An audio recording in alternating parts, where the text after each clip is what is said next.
Aku mengelap meja dengan cepat. Piring dan gelas kotor berpindah ke atas kereta dorong. Aku beralih ke meja seberang. Tak sengaja, tanganku menyenggol gelas yang masih berisi sirup setengah bagiannya. Aku menghembuskan nafas sambil mengulang mengelap meja. Hari ini restoran ramai sekali. Pengunjung datang dan pergi seolah tak ada habisnya. Mungkin karena hari libur dan langit sedang cerah. Semua pelayan pun dibuat sibuk. Tak ada yang terlihat menganggur. Peringatan Dom beberapa saat lalu yang menyuruhku berkemas tak akan mungkin kupenuhi di saat seperti ini. "Permisi, boleh saya minta saus?" tegur seorang turis India padaku. "Tentu," sahutku sambil sedikit membungkuk sebagai kesediaanku melayaninya. Kudorong troli ke depan pintu dapur, lalu beralih ke counter di mana botol-botol saus disimpan sebagai persediaan. Baru saja berbalik, Dominic menghalangi jalan sambil menatapku lekat. "Sudah kubilang kau harus segera berkemas," hardiknya. "Kecuali aku diusir atau dipecat, aku akan berkemas saat ini juga," sahutku sambil mengambil jalan di sisi kirinya. Tapi laki-laki berambut gondrong itu kembali menghalangi jalan. "Katakan itu pada Pak Haywild," ucap Dominic sambil merebut nampan di tanganku. Aku menelan ludah sejenak. Sendi-sendi kakiku mendadak lemas saat mendengar nama Haywild. Dia anak tunggal Pak Rian, pemilik restoran tempatku bekerja, sekaligus teman sekelasku di kampus. Setiap kali kuliah, rasanya ada yang menyumbat saluran pernapasanku. Terlebih saat ia mengitari dan menggodaku karena bekerja di restoran ayahnya. Demi Tuhan, tak pernah terkira sebelumnya jika aku bekerja part-time di restoran ayahnya. Sejak tahu bahwa Haywild adalah putra Pak Rian, rasanya aku tak punya muka lagi untuk bertemu dengannya. Apa yang hendak dilakukan putra mahkota itu padaku sekarang? Aku mendesah pasrah sambil menuju ke ruang staf. "Bapak mencari saya?" "Jangan memanggil seperti itu pada kekasihmu," sahut Haywild tanpa menoleh. Matanya masih fokus pada game di tangannya. Satu lagi yang membuatku resah dengan keberadaan Haywild. Dia selalu menggoda dengan berbagai macam sebutan seenak jidatnya. Aku lebih takut saat Haywild melotot ke arahku agar tunduk pada permintaannya. Rasanya seperti mimpi buruk, karena aku sendiri tak punya kuasa apapun saat dia bermain-main dengan cara itu.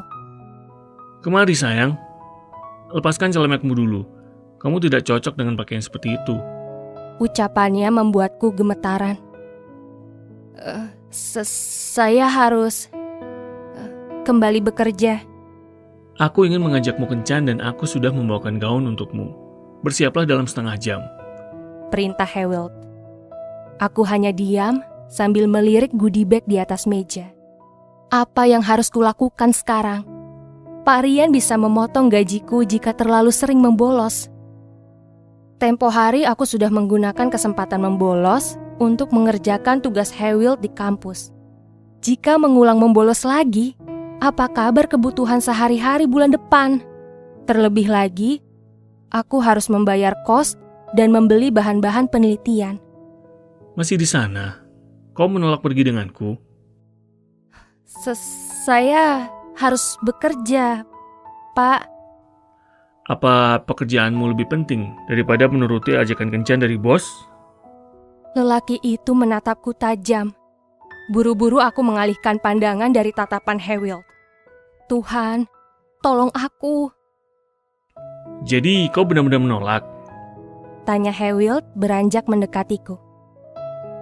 "Saya sudah sering membolos, jadi..." "Kau menolak?" Aku tak bisa berkutik saat ini. Jarak wajahnya hanya tinggal beberapa senti saja dari kepalaku. Jantungku berdegup tak karuan. Mengangkat kepala pun tak sanggup. Aku benar-benar tak berdaya. Seandainya dia bukan bosku, aku sudah memakinya, sekaligus menamparnya karena berani mempermainkan pekerjaanku. "Bersihkan dirimu. Waktumu sisa 15 menit saja." Kuanggukan kepala tanpa berani menatapnya. Dia melepaskanku sembari memberi kode untuk mengambil gaun yang dibawakan olehnya. Aku tidak menoleh lagi. Setelah mengambil kantung tas itu, aku segera keluar dengan cepat. Aku mengeringkan wajah dari air mata dengan tisu.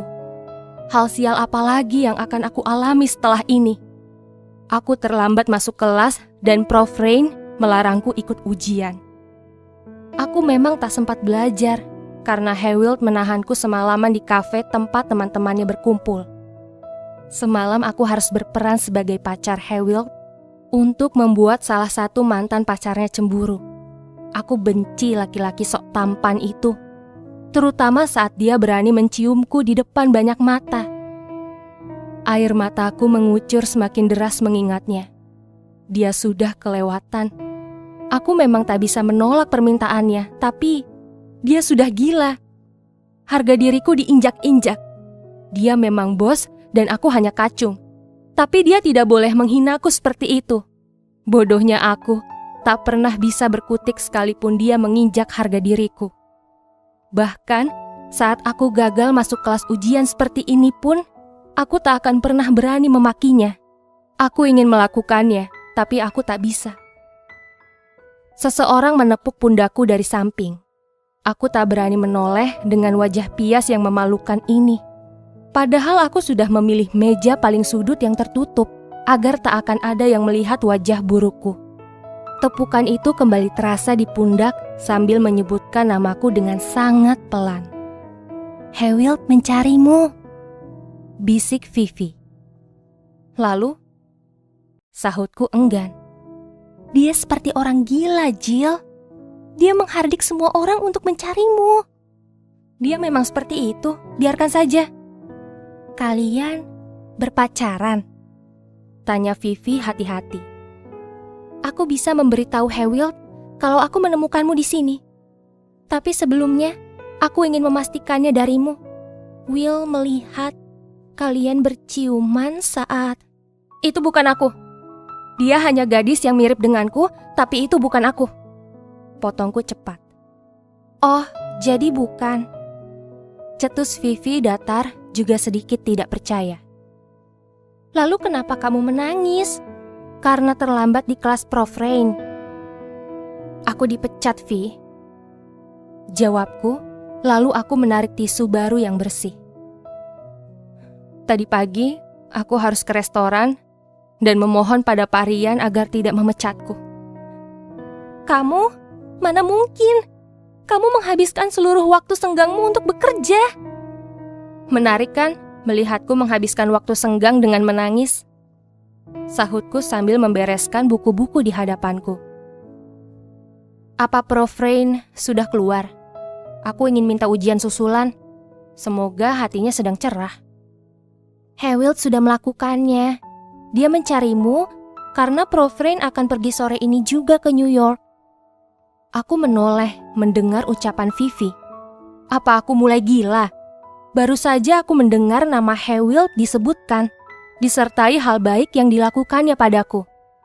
Seumur hidup, aku yakin dengan mata tertutup jika laki-laki itu hanya ingin memanfaatkanku atau menyiksaku. "Kamu bercanda?"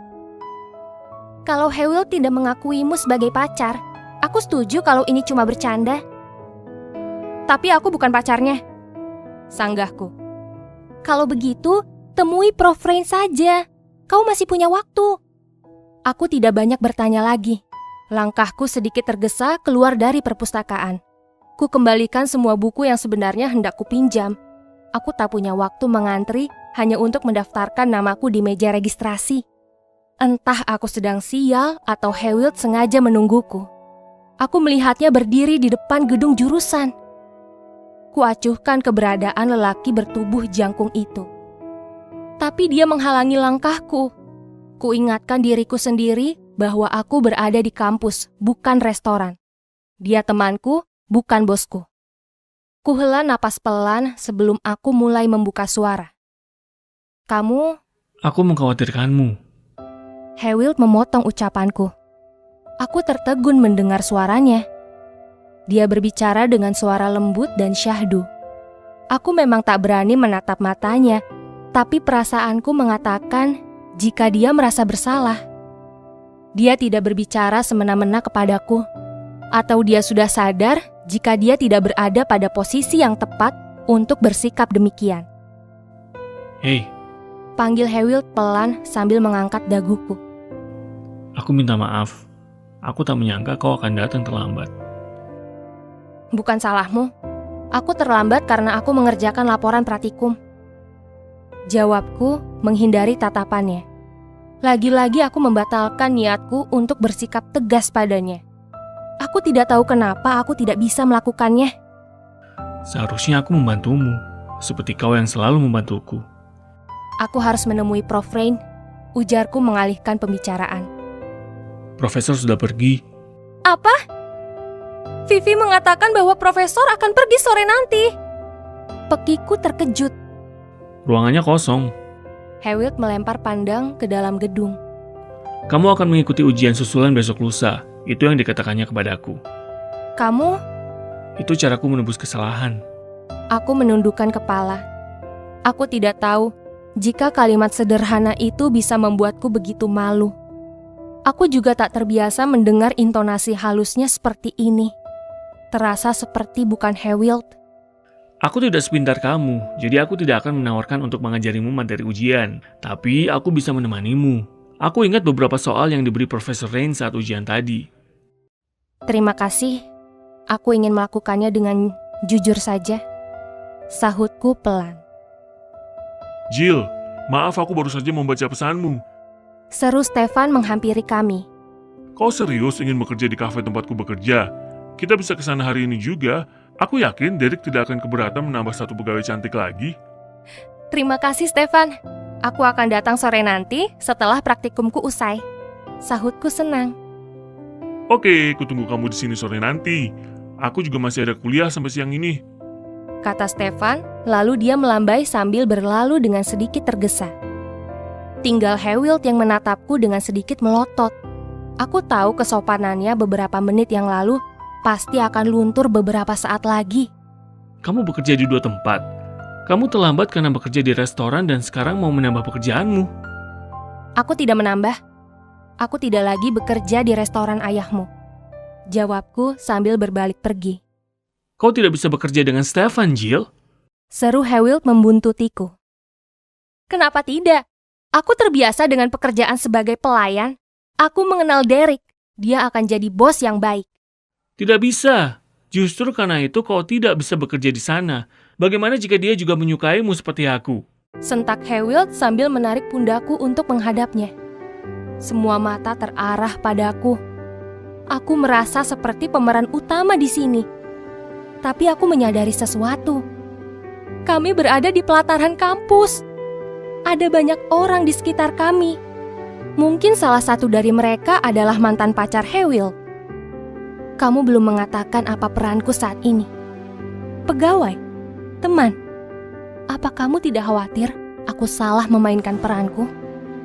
Tanyaku pelan, berusaha agar tak terdengar orang lain. Hewild mengeraskan rahangnya mendengar ucapanku. Dia menarik tanganku menyingkir dari keramaian. Kami berhenti di balik gedung yang terlindung dari mata siapapun. Aku benar-benar tak menyangka jika dia begitu kasar mendorong punggungku hingga dinding. Bahkan sebelum aku menyadari apapun, dia mencium bibirku dengan liar. Apa aku perlu menikahimu sekarang agar kamu berhenti mencari bos baru? Tanya Hewild membuatku lemas seketika.